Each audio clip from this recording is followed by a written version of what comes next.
The Itel A80 is out, and here is everything you need to know about this phone. Starting with the contents in the box. As expected, they are generous with the items. We have the SIM tray ejector, a black CPU phone cover, a Type-C charging cable, the charging brick, a pair of earphones, and the A80 smartphone.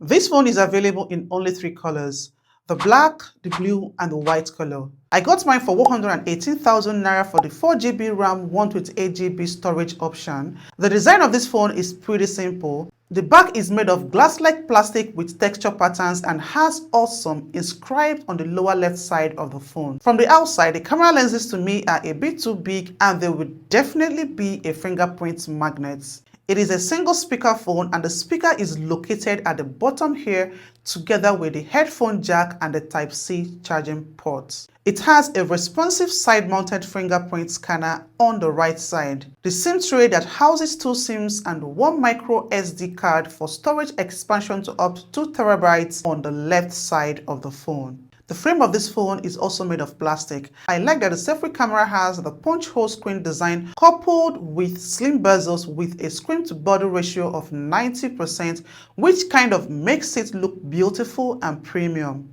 This phone has a 6.7-inch IPS LCD display with 720p resolution. Streaming on this device, you get a decent picture quality, and you can watch YouTube videos at up to 1080p, giving you better image quality. The maximum brightness you can get on this phone is 500 nits.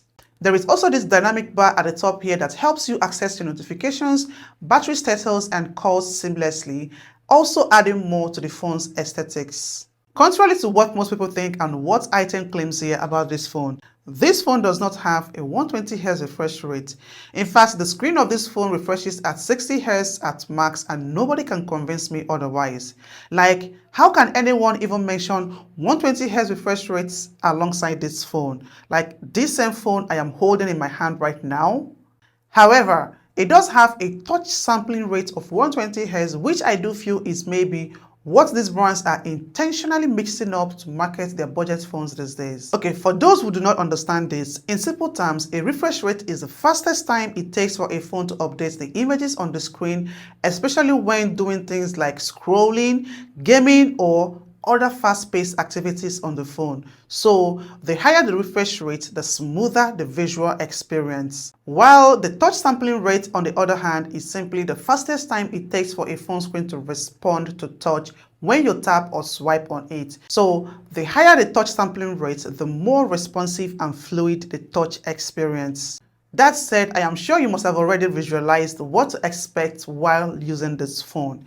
This phone runs on Android 14 out of the box, which pretty much has its own cool features like the landscape display clock widgets when the phone is charging and in landscape mode, an ultra power saving mode, and the Smart Link Plus that improves network connection by enabling automatic repair in areas of poor network signal.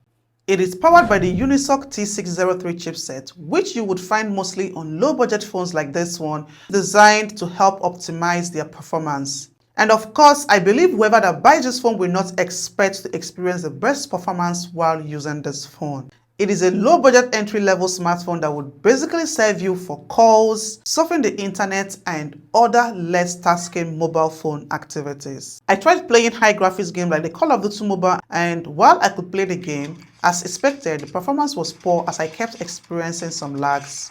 So, if you are a mobile game lover, you might want to consider other smartphone options or even a budget gaming phone like the Itel RS4 for better gaming experience. Otherwise, the only game you are going to enjoy playing on this phone is games like the Candy Crush, the Subway Surfers, and the likes. Using this phone, the battery lasts long. While using it for calls and fewer taxing activities, I was able to use it for more than a day without a recharge. But when using it for power-demanding activities like streaming or playing high graphics games, the battery might not last you as long. Charging this phone takes a longer time to fully charge it as it doesn't offer fast charging at all. So to fully charge it from 0 to 100 might take you up to 3 hours or even more. The camera of this phone is where they tried to make some changes from what we had on the A70. From the 13 megapixel camera on the A70 to a 50 megapixel HDR main camera and a depth sensor, it has a ring light-like flashlight at the back with a selfie camera of 8 megapixels. The camera has digital zoom, auto flash, face detection, touch to focus, and portrait mode. As for the quality of the photos and videos taken with this phone camera, well, even with a 50 megapixel tag to the camera, it is still a low budget phone and I don't expect much from the quality. The cameras take decent pictures and videos under good lighting, preferably outdoors. I will attach some of the pictures and videos I took with this phone. Both the front and the back cameras of this phone record videos at 1080p 30 fps. In conclusion, apart from the size of the camera and the sensor lenses, which I think are a little bit too big, this phone is a simple and easy to hold phone and it serves its purpose of making decent smartphone features available to those with lesser budgets for smartphones in 2024. Thanks for watching and I will see you in my next video.